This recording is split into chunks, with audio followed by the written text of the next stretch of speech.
하나님께서 우리에게 주시는 말씀은 사무엘하 17장 1절에서 14절까지의 말씀을 교독하겠습니다. 사무엘하 17장 1절에서 14절까지의 말씀입니다.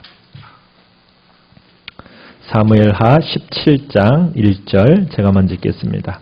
아히도벨이 또 압살롬에게 이르되 이제 내가 사람 12,000명을 택하게 하소서. 오늘 밤에 내가 일어나서 나의 뒤를 추적하여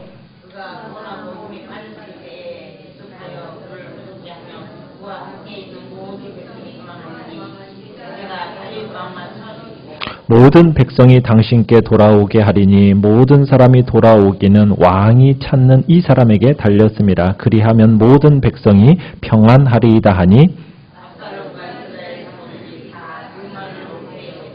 압살롬이 이르되 아렉 사람 후세도 부르라. 우리가 이제 그의 말도 듣자 하니라.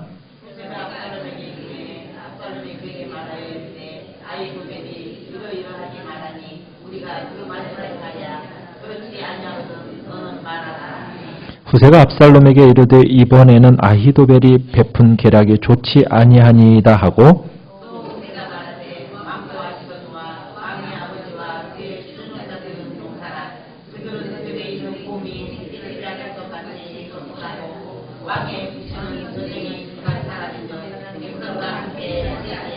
지금 그가 어느 굴에나 어느 곳에 숨어 있으리니 혹 무리 중에 몇이 먼저 엎드러지면 그 소문을 듣는 자가 말하기를 압살롬을 따르는 자 가운데서 패함을 당하였다 할지라.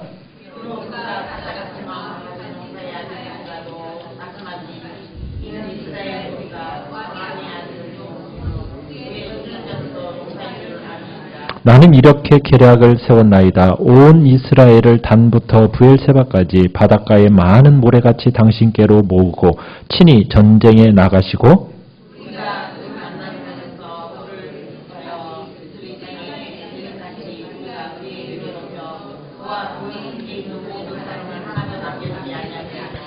또 만일 그가 어느 성에 들었으면 온 이스라엘이 밧줄을 가져다가 그 성을 강으로 끌어들여서 그곳에 작은 돌 하나도 보이지 아니하게 할 것이니이다 하매 압살롬과 온 이스라엘 사람들이 이르되 아렉 사람 후세의 계략은 아히도벨의 계략보다 낫다 하니 이는 여호와께서 압살롬에게 화를 내리려 하사 아히도벨의 좋은 계략을 물리치려고 명령하셨음이더라. 아멘. 오늘 말씀의 제목은 지략이 은혜를 만날 때라는 제목으로 말씀을 나누고자 합니다. 바둑을 두고 바둑이 끝나면은 복기라는 것을 합니다. 그 복기라는 것은 내가 어디에 실수가 있었는가 차근차근 생각해 보는 거죠. 사무엘하 16장과 이 17장은 그런 측면에서 다윗이 저지른 이 범죄에 대해서 하나님이 내 실수가 사람들에게 어떤 고통을 주었는가 보아라. 어떻게 보면 하시면서 보여주는 장이 바로 이 16장과 17장입니다. 아주 정밀한 현미경으로 다윗의 생을 복기하면서 돌아보게 하는 장이 바로 이 16장, 17장인 겁니다. 압살롬이 반역에서 성공을 했어요. 그리고는 왕으로서 이제 예루살렘에 입성하게 됩니다. 그런데 이 압살롬의 왕권을 견고하게 계략을 꾸며주는 아주 혁혁한 공을 세운 사람이 있습니다. 그 사람은 누구일까요? 아히도벨이라는 사람입니다. 아히도벨. 이 아히도벨이라는 사람은 원래 다윗의 부하였습니다. 다윗의 전략가였고 조언가였고 지략가였어요. 마치 제갈공명과 같이 옆에서 다윗에게 지략을 주는 사람이었습니다. 그런데 이 아히도벨의 전략이 얼마나 뛰어났는지 우리 16장 23절을 보시면요. 16장 23절 한번 같이 한번 읽어볼까요? 시작. 그때 아히도벨이 베푸는 계략은 사람이 하나님께 물어서 받은 말씀과 같은 것이라. 예. 아히도벨의 베푸는 계략이 어떻다고요? 하나님께 물어서 받은 말씀과 같은 것으로 여겨질 정도로 이 사람의 계략은 정말 뛰어난 계략가였던 겁니다. 자, 그런 아히도벨이 압살롬에게 어떤 일을 하도록 얘기를 하느냐면 지난 시간에는 보지 않았었는데 21절에 가보면 16장 21절입니다. 아히도벨이 압살롬에게 무엇을 지금 제안하고 있습니까? 옥상에 천막을 치고 백주대낮에 아버지가 남기고 간 10명의 후궁들과 동침하라는 겁니다. 이것은 이 당시 고대 전쟁에서는 적군을 정복한 후에 적장의 아내를 겁탈하는 것이 정치적으로 굉장히 중요한 행위였습니다. 고대적으로는. 그런데 지금 아들과 아버지 사이에 이런 기막힌 일이 벌어지고 있는 거예요. 참 하나님의 역사의 경영은 참 무서운 것 같습니다. 지금 압살롬의 하는 이 행위는 정치적인 이유로 행해진 사건이지만 지금 이 사건은 어떻게 보면 다윗이 여호와를 업신여기고 밧세바를 범했을 때 나단 선지자가 일찍이 예고했던 그 바가 지금 누구를 통해서 성취되는 겁니까? 아들을 통해서 성취되는 거예요. 참 무엇으로 심든지 그대로 거두는 것이 역사입니다. 어떻게 보면 지금 우리가 하는 작아 보이는 결정, 때로는 판단, 행보, 그 하나하나가 역사가 되는 거예요. 그래서 우리의 삶에 있어서 하루하루의 삶이 흐트러지게 걸어서는 안 되는 겁니다. 자, 이 일이 누구의 계략이었다고요? 아히도벨의 계략입니다. 근데 도대체 아히도벨은 다윗한테 무슨 원한이 있어가지고 변절을 하고 압살롬에게 이런 끔찍한 제안을 하는 걸까? 밧세바가 누구인지를 우리가 알면 그것에 대한 해답이 나오는데 우리 11장 사무엘하 11장 3절을 한번 가보시면요. 사무엘하 11장 3절에 가보면 밧세바가 누구의 딸로 나옵니까? 네, 그는 엘리암의 딸이요 햇사람의 우리아의 아내 밧세바. 그러니까 누구의 딸입니까? 엘리암의 딸입니다. 엘리암의 딸. 자, 그러면 이 엘리암은 누구의 아들일까? 자, 사무엘하 23장 34절로 한번 넘어가 보겠습니다. 사무엘하 23장 34절입니다. 23장 34절에 가보시면 이렇게 적혀있죠. 마가 사람 손자 아하스베의 아들 엘리델렛과 길로 사람 아히도벨의 아들 누구예요? 엘리암. 자, 그러면 밧세바는 누구란 얘기예요? 아히도벨의 손녀가 되는 겁니다. 그러니까 지금 아히도벨의 손녀딸이 밧세바예요. 우리아는 손녀 사위가 되는 거예요. 그러면은 아히도벨의 입장에서 다윗이란 사람은 어떤 사람입니까? 한 가정을 파괴한 파괴범이요. 한 인생과 가정을 무너지게 한 죄인으로 보여지는 거예요. 권력자의 탐욕, 눈먼 탐욕으로 말미암아 어떻게 보면은 손녀 사위 그 우리아를 비참하게 죽게 만들었고 밧세바의 가정을 어떻게 보면 완전히 부서지게 만든 사람이 다윗이란 말이에요. 그럼 아히도벨의 이 마음 속에는 다윗에 대한 어떤 마음이 있겠어요? 미움과 증오의 마음이 있었던 거예요. 그러니까 아히도벨의 배반이라는 것은 이런 가족사를 배경으로 하고 있습니다. 결국 아히도벨은 받은 대로 갚아주려고 한 거예요. 아버지의 후궁들과 백주에 동침하게 만드는 그 옥상.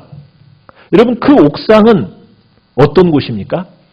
밧세바가 목욕하는 것을 본 곳이 바로 이 옥상이에요. 다윗의 범죄가 시작된 장소가 바로 이 옥상인 겁니다.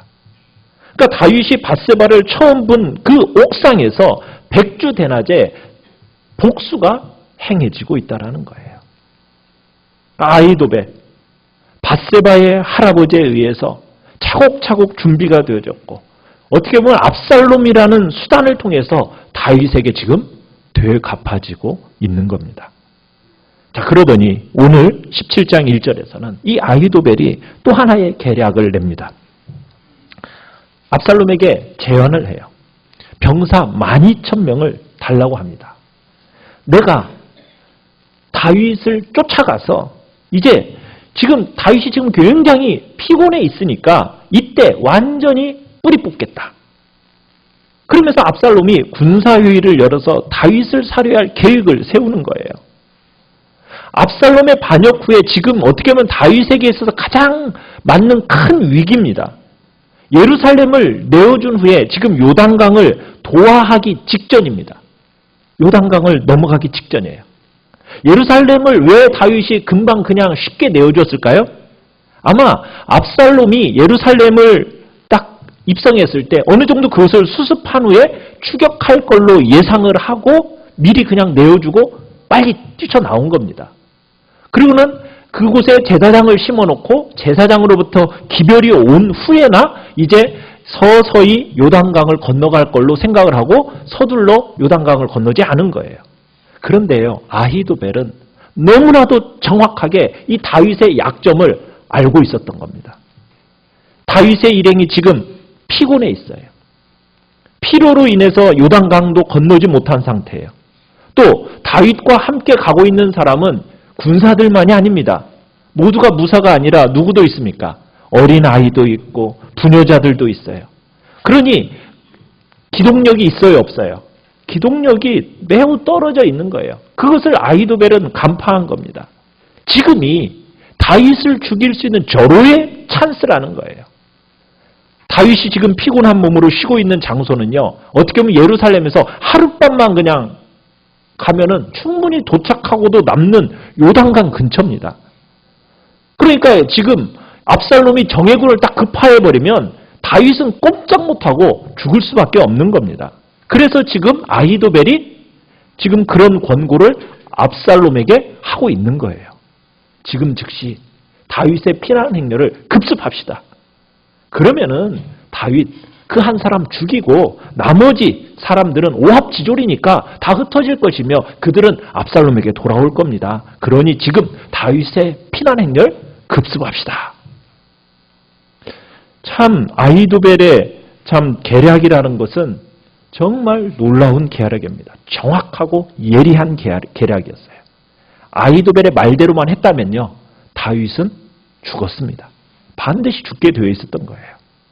그런데 이 계략에 대해서 4절에 보시면은 압살롬과 이스라엘 장로들이 어떻게 여겼습니까? 네, 이 계략을 다 옳게 여겼습니다. 만장일치로 이 군사회의에서 통과한 겁니다. 자, 그런데 5절에 보시면은 압살롬이 아히도벨의 주장을 좋게 여기면서 좀 더 신중하기를 원했어요. 왜 그러냐면 예루살렘을 차지하는 일은 엄청난 일이거든요. 그런데 예루살렘에 입성해가지고 또 아버지의 후궁도 겁탈을 했죠. 그런데다가 아버지를 또 추격해서 죽인다? 이것이 조금 마음의 꺼림칙함도 있고 확신할 수 없는 그런 마음이 있었던 것 같아요. 그래서 압살롬은 좀 더 신중하게 결정을 내리기 위해서 한 사람을 부릅니다. 그 사람이 누구입니까? 네, 아렉 사람 후세입니다. 자, 이 후세는 누구입니까? 다윗의 오랜 친구입니다. 자, 이 후세가 다윗이 망명하는 길에 들어섰을 때 이 후세가 울면서 자기도 다윗을 따라 나서겠다고 했었어요. 자, 그런데 다윗이 뭐라고 얘기했냐면 후위를 도모하기 위해서 너는 그냥 예루살렘에 들어가 있어라. 너 위장 전향하는 것처럼 하고 궁궐에 있다가 스파이로 너 잠깐 있어라. 남겨둔 친구가 바로 이 후세입니다. 자, 그런데 압살롬이 누구의 계략을 들어보자는 거예요? 이 후세의 모략을 들어보자고 제의한 겁니다. 여기서 이제 돌발의 상태가 전개되는 거예요. 이것이 이 순간이 운명의 바늘을 다윗으로 하여금 살게 하고 압살롬을 죽게 만드는 운명의 바늘이 됩니다. 자, 압살롬이 후세에게 아히도벨의 모략이 이러이러하다 6절에 보면 이렇게 이제 설명을 해줍니다. 그러면서 내 의견을 한번 내봐라. 그러면서 요청을 해요. 자, 후세가 압살롬이 설명해주는 아히도벨의 전략을 듣고 어땠을까요? 정말 깜짝 놀랐을 겁니다. 왜요? 이 계획대로만 하면 다윗이 어떻게 되는 거예요? 죽는 거예요. 위험에 빠뜨릴 수 있게 충분한 계략인 겁니다. 자, 그런데 이 후세는 어떻게 해야 돼요? 전혀 내색하지 않으면서 이 아히도벨의 모략을 어떻게 해줘야 됩니까? 패해줘야 돼요. 자, 그러니까 일단 후세가 뭐라고 얘기를 합니까? 자, 7절에 보면은 아히도벨의 베푼 계략이 뭐하다? 좋지 않습니다 라고 하면서 좋지 않은 작전으로 이제 반박하면서 나아갑니다. 그러면서 후세가 아히도벨의 모략이 왜 좋지 않은가? 그것은 이제 8절에 보면은 다윗은 어떤 사람인가? 역전의 용사입니다. 야전사령관 출신이에요. 그런 사람이 야전 경험도 풍부하고 전략 기술도 풍부한 이 사람을 너무 정말 과소평가한 겁니다 라고 하면서 얘기를 해주는 거예요. 다윗은 또한 탁월한 전략가예요. 그냥 도망칠 리 없습니다. 반드시 함정 파놓고 기다리고 있을 겁니다. 그러니 지금 이런 식으로 아무 준비 없이 추격한다면 다윗은 다윗대로 못 잡고 아마 추격대는 다윗의 함정에 빠지게 될 겁니다. 그러면서 후세가 다윗은 백전노장이라는 것을 이제 자꾸 얘기하는 거예요. 그러면서 8절 후반부에 보면 이렇게 얘기해요. 지금 곰이 새끼를 빼앗긴 것처럼 아주 지금 이 다윗과 그 사람들은 격앙된 상태니까 지금 압살롬의 진영과 전쟁을 할 때 지금 이 사람들 아마 호전성을 보일 겁니다. 얼마나 다윗이 전쟁에 익숙한 사람입니까? 그러니까 아마 지금 일반 사람들하고는 다르게 굴대에 딱 숨어가지고 은신처에 홀로 딱 있을 거예요. 그러니까 기습 공격이 의미가 없을 겁니다. 하면서 강조를 해요. 다윗만 찾아 죽이겠다고 갈다가 그 계책은 성공도 못하고 도리어 패배하면 군사들의 사기가 저하가 될 거니까 그러면 도리어 판세가 뒤집어집니다. 그러니 섣불리 덤비지 맙시다. 후세의 말이 아주 그럴듯하지 않습니까? 그러면서 후세가 전략을 내놔요. 어떤 전략을 내놓냐면 11절로 가보시면은 후세의 전략은 이래요. 아히도벨은 어떤 모략을 내놨습니까? 추격 별동대를 조직해서 다윗을 기습 공격하자는 거였어요. 근데 후세는 뭐라고 얘기냐면 압살롬 당신이 선봉에 서는 겁니다. 그리고 단부터 부엘세바까지 바닷가의 모래처럼 많은 이스라엘 백성들을 불러 모아서 친히 당신이 전쟁터에 나가십시오. 지금 아히도벨은 전장터의 지휘를 아히도벨 자신이 맡으려고 그랬었잖아요. 그런데 아히도벨에게 맡기지 마시고 당신이 직접 나가셔야 합니다. 자, 왜 그랬을까요? 압살롬의 영웅 심리를 건드리는 거예요. 당신이 영웅의 자리에 서야 되는 거예요. 원래 압살롬 왕자병이 있거든요. 그러니까 굳이 도망치는 아버지를 기습해서 죽이는 것보다 수많은 군대를 모아가지고 전면전으로 해서 이기는 것이 더 멋있고 그럴듯하지 않습니까? 하면서 압살롬의 그 심리를 쫙 꿰뚫면서 그 약점을 딱 건드렸던 거예요. 그러면서 또 얘기하는 건 뭐냐면 12절에 보면은 다윗만 쳐 죽이고 다른 백성들은 투항하게 하자. 이건 아히도벨의 모략인데 후세는 뭐라고 얘기하냐면 전면적인 기습전을 전개하십시오. 12절에 그렇게 표현하죠. 우리가 그 만날 만한 곳에 그를 기습하기를 이슬이 땅에 내림같이 우리가 그의 위에 덮여 그와 함께 있는 모든 사람을 하나도 남겨두지 아니할 것이야. 자, 그러면서 전면적인 기습전쟁을 하자는 거예요. 자, 그러다 보면서 13절에 또 무엇까지 얘기를 하느냐면 만약 어떤 성에 들어갔다면 어떻게 하자는 거예요. 이스라엘이 밧줄을 가져다 그 성을 강으로 끌어들여서 작은 돌 하나도 보이지 아니하게 하자. 정말 말은 그런듯하죠. 자, 이렇게 후세가 전면전을 주장하니까 왜 이렇게 주장하겠어요? 이유는 다윗이 도망칠 시간을 벌어주기 위해서. 근데 이 후세의 이야기들을 보면요. 다 무슨 법을 써야 하거든요. 은유법, 지급법, 과장법. 이게 실제적이지가 않아요. 그러면서 승리의 장면을 아주 그냥 멋있게 표현을 해줍니다. 그런데 이 말이 14절에 보시면요. 이 아렉 사람의 후세의 계략이 아히도벨의 계략보다 더 낫다라고 하면서 압살롬과 온 이스라엘 사람들의 마음을 사로잡아 버립니다. 아렉 사람의 이 후세의 계략이 아히도벨의 계략보다 더 낫다라고 압살롬과 온 이스라엘이 판단을 한 거예요. 왜 그랬을까요? 14절 하반절에 뭐라고 나와 있습니까? 이는 뭐라고요? 여호와께서 압살롬에게 화를 내리려 하사 아히도벨의 좋은 계략을 물리치라고 명령하셨습니다. 사무엘서 기자는 압살롬이 아히도벨의 그 좋은 모략을 거절한 이유가 하나님께서 압살롬에게 화를 내리려는 의도가 작용했기 때문이라고 기록하고 있는 거예요. 하나님께서 압살롬을 망하게 하시려고 아히도벨의 좋은 계략을 거부당하도록 하셨다라는 겁니다. 사랑하는 성도 여러분, 모든 역사 뒤에는 누구의 손길이 있다고요? 여호와 하나님의 손길이 있는 거예요. 그러니까 하나님이 주장하시는 멸망의 징후는 뭐냐?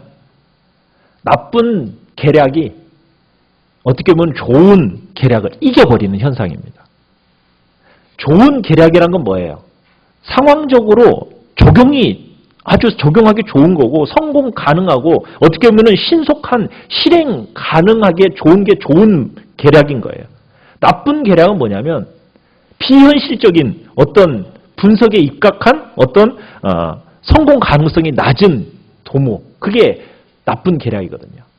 그러니까 아히도벨의 계략은요, 진짜 좋은 계략입니다. 성공 가능성과 실천 가능성이 있는 거예요. 그에 비해서 후세의 계략은 어떻습니까? 너무 허황되고 과장되고 정말 마음은 좋게 말할지 모르지만 실천 가능성이 없는 것들을 얘기하고 있는 거거든요. 이게 나쁜 모략이에요. 다윗의 피난 행렬을 추적하고 격파하는데 뭐가 좋아요?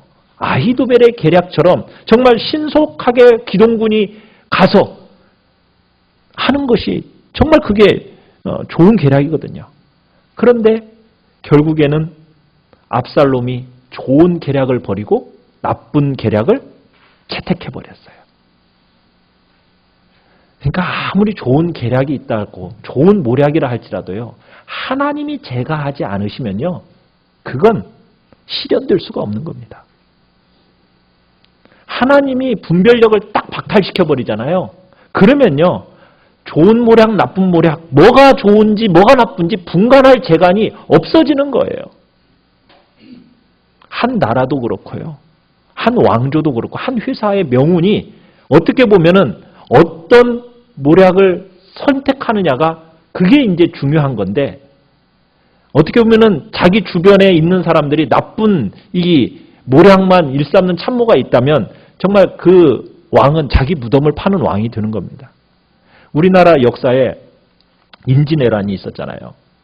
왜 임진왜란을 대비하지 못한지 아십니까?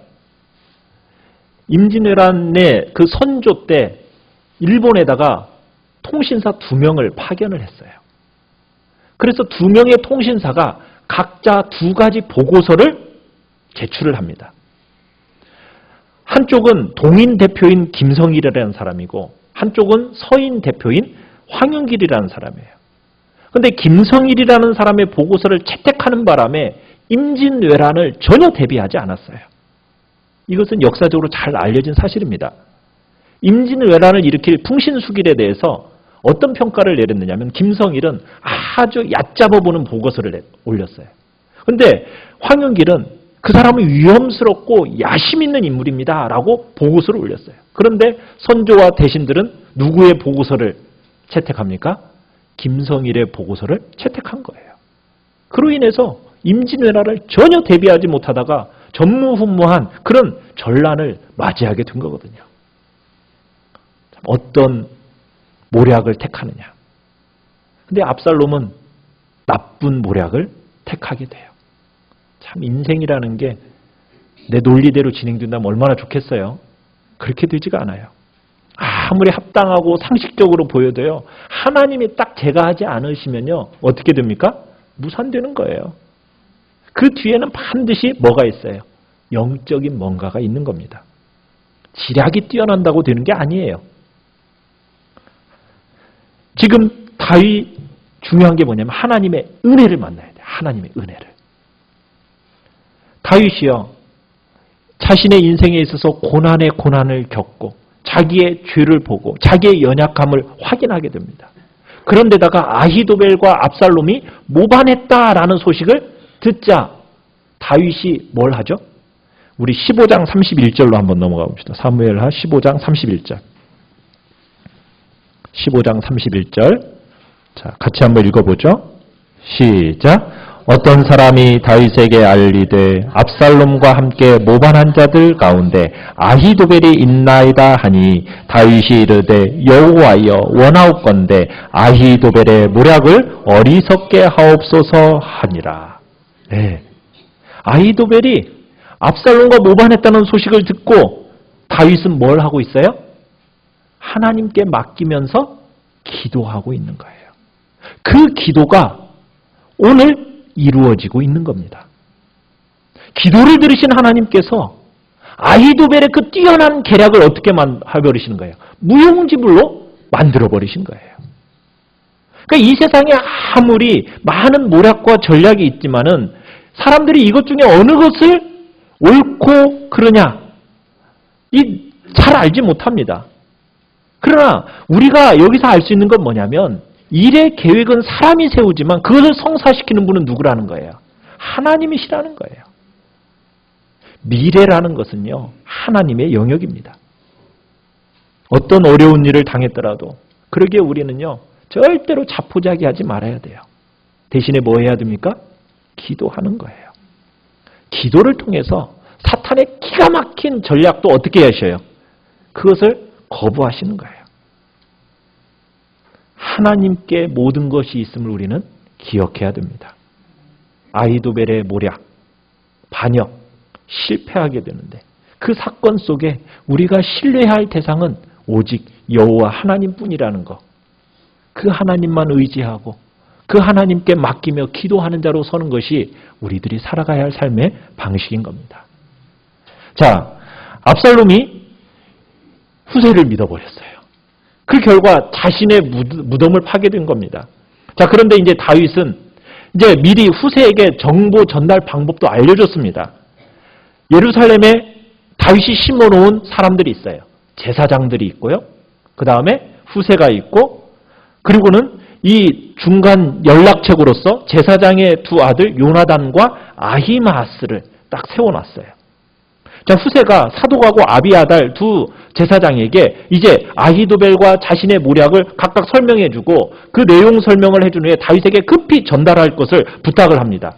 왜냐하면 압살롬이 어떻게 변할지 모르니까. 혹시나 또 아히도벨의 모략을 채택하게 되면은 큰일이잖아요. 그러니까 빨리 다윗에게 알려줘서 그 다윗을 피신을 시켜주려고 했던 거예요. 그래서 두 제사장에게 어떻게 해서든지 오늘 밤에 광야 나루턱에 머물지 말고 거기서 자지 말고 아무쪼록 빨리 건너가라고. 요단강 건너가라고. 그래서 아히도벨의 추격을 또 왕과 그를 따르는 모든 백성이 몰사줄까 염려되니까 빨리 건너가라고. 16절에 보면은 그 얘기를 하고 있어요. 그런데 이 전달 과정이 쉽지가 않아요. 두 제사장이 이제 자신의 아들들인 요나단하고 아히마스에게 이제 여종을 통해서 접선을 하게 합니다. 근데 요나단하고 아히마스는 예루살렘 성으로 들어갈 수가 없어요. 그 중간에 이제 누구를 세워놓는 거예요? 여종 하나, 계집종 하나를 17절에 보면 딱 세워놔요. 자, 세워놓고서는 이제 그 여자를 통해서 이제 얘기를 자초지종을 듣게 되는데, 그래서 자치용을 듣게 되는데 만약 잡히면 어떻게 돼요? 그러면 이제 후세도 죽고 두 제사장도 죽고 다윗도 죽고 다 죽는 겁니다. 자, 그런데 불행하게도 그때 18절에 보면 그때 불행하게도 한 청년이 접선 장면을 본 거예요. 이 압살롬에게 그리고는 보고를 해버립니다. 난리 났죠. 요나단하고 아히마스 이제 어떻게 합니까? 도망갑니다. 그리고서는 바울임의 어떤 사람의 집 우물 속으로 급히 들어가요. 그런데 그 집 여인이 어떻게 해줘요? 19절에 보니까 덮을 것을 딱 가져와다가 우물 아기를 딱 덮어놓고 그 위에다가 찌은 곡식을 딱 널어놓은 겁니다. 그리고는 우물 안으로 피신한 것을 전혀 알지 못하도록 딱 해준 거예요. 압살롬의 종들이 이제 20절에 보니까 찾아왔어요. 아히마스 요나단 어딨냐? 그러니까 이 여인이 천연덕스럽게 시내를 건너가더리다 대답해줘요. 두 사람을 위기에서 이 여인이 구해준 거죠. 추격하던 자들은 쫓아가봤는데 찾아요, 못 찾아요? 못 찾아요. 못 찾고 예루살렘으로 돌아가요. 다윗에게 보낸 전령, 어떻게 보면 이 여인의 도움이 없었다면, 만약 압살롬의 군대에 잡혀버렸다면 어떻게 되었을까? 자, 하나님이 이 두 정탐꾼도 붙들리지 않도록 해주신 거예요. 그러니까 아히도벨의 모략을 어둡게 하셨던 하나님이 이번에는 추격자들의 눈을 어둡게 하셔서 다윗의 사람들을 지켜주신 거예요. 참 우리의 인생 중에 그때 이렇게 되었더라면 지금 이렇게 되었을 텐데, 여러분 그런 것들 생각하는 순간들이 있으시죠? 네. 여러분 그거 다 우연일까요? 우연 아닙니다. 다 하나님의 손길이 다 뒤에 있음을 우리는 보아야 됩니다. 오늘의 내가 이 자리에 있게 된 것도 결국에는 하나님의 손길이고 하나님의 역사예요. 그래서 우리는 그분께 감사하는 겁니다. 자, 천신만고 끝에 두 사람 살아서 우물에서 나와서 다윗 왕에게 갑니다. 21절에 뭐라고 얘기합니까? 빨리 물을 건너가라고. 아히도벨이 당신을 해하려고 한다고. 이런 계략을 세워놨다고. 그러면서 이제 두 사람에게서 이제 아히도벨의 모략, 후세의 계략을 듣고 나서 밤새 강을 건너서 이제 새벽쯤이 돼서 22절에 보니까 요단을 건너가지 못한 사람이 하나도 없었다. 결국 아히도벨의 계략은 어떻게 된 겁니까? 이제는 무용지물이 되어버린 거예요. 자, 그런데 이후에 아히도벨의 행동이 놀랍습니다. 우리 23절을 같이 한번 읽어보겠습니다. 시작. 아히도벨이 자기 계략이 시행되지 못함을 보고 나귀의 안장을 지우고 일어나 고향으로 돌아가 자기 집에 이르러 집을 정리하고 스스로 목매어 죽음에 그의 조상의 묘에 장사되니라. 아히도벨이 자기 계략이 시행되지 못하니까 어떻게 하고 있어요? 결국에는 나귀 안장 지우고 고향으로 돌아가서 목매어 자살합니다. 자기 모략이 채택되지 않으니까 결국 뭐 할 거라는 걸 안 거예요. 압살롬의 반역은 실패할 것을 아히도벨은 안 거예요. 자기의 탁월한 그 모략을 베풀어 줬는데도 불구하고 얼마나 뛰어난 모략입니까? 어떻게 보면 하나님께 받은 말씀과 같은 그런 것과 똑같다라고 할 정도로 뛰어난 모략가가 바로 이 아히도벨인데, 근데 자신의 모략이 채택되지 않으니까 고향으로 돌아가서 목매어 죽음을 선택하는 거예요. 미래를 예견할 수 있는 지혜가 있으면 뭐합니까? 그 미래를 지배할 수는 없는 거예요. 압살롬의 모반이 어떻게 결말이 날지 아히도벨은 딱 안 거예요. 빤히 보이는 거예요.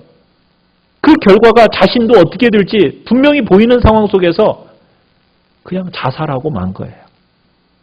여러분, 근데 아히도벨의 문제는 뭘까요? 왜 이런 일을 저질렀다고 얘기하고 있습니까? 밧세바가 누구라고요? 자기 손녀예요. 그리고 손녀 사위를 그렇게 만들었어요. 그러면서 아히도벨의 마음에 뭐가 딱 있었던 거예요. 마음속에 감추어뒀던 미움이, 그 미움이 인생의 어떤 결정적인 순간에 딱 격발되어 가지고 지금 작용하고 있는 거예요. 그러니까는 영적인 판세를 이해하지 못합니다. 뭐가 그의 마음을 딱 붙들고 있어요? 미움이. 그의 마음에 미움이, 증오가, 앙금이 딱 마음속에 남아있으니까 영적인 전체 그림을 보는 눈을 가려버리는 거예요. 가정사로 인한 아픔과 분노, 이것이 영적인 하나님 나라의 그 판세를 이해하는 눈을 가려버린 거예요. 여러분, 우리 속에도 마찬가지입니다. 증오와 미움이라는 것을 쌓아놓으면 그것이 앙금이 쌓이게 되면 여러분 우리의 눈이 가리워집니다. 눈이 가리워져요. 아히도벨은 그 왕의 실수를 한쪽에 차곡차곡 쌓아놓고 복수를 되새김질 하다가 그 복수의 마음이 전체를 볼 수 있는 눈을 가리워버렸던 겁니다. 우리의 마음에 미움과 증오와 앙금이 남아있지 않도록 해야 됩니다. 세상은 식견이 있고 통찰력으로 살아가는 것처럼 얘기하는데 그런 게 아니에요. 여러분 아히도벨 보세요. 미래를 아무리 예견한다고 해도 미래를 지배할 수 있는 게 아니잖아요. 아무리 탁월한 계략을 가지는 그런 인물이라 할지라도 하나님이 제거하지 않으시니까 어떻게 됩니까? 그거 될 수가 없는 거예요. 그런데 다윗을 보면요. 수많은 실수하고 범죄를 저질렀잖아요. 그런데 어느 쪽으로 넘어지니까? 하나님 쪽으로 딱 넘어져 버리니까 하나님이 다윗의 일생을 놓지 않았던 중요한 끈으로 이게 작용하는 걸 보게 돼요. 우리의 인생에 있어 실수도 할 수 있습니다. 죄를 지을 수도 있어요. 그런데 우리는 어디에다가 우리의 마음을 항상 둬야 돼요? 하나님께로 둬야 돼요. 하나님께로. 우리의 목마름, 우리의 부르짖음이 어디를 향해야 될까? 하나님께로 향해야 되는 겁니다.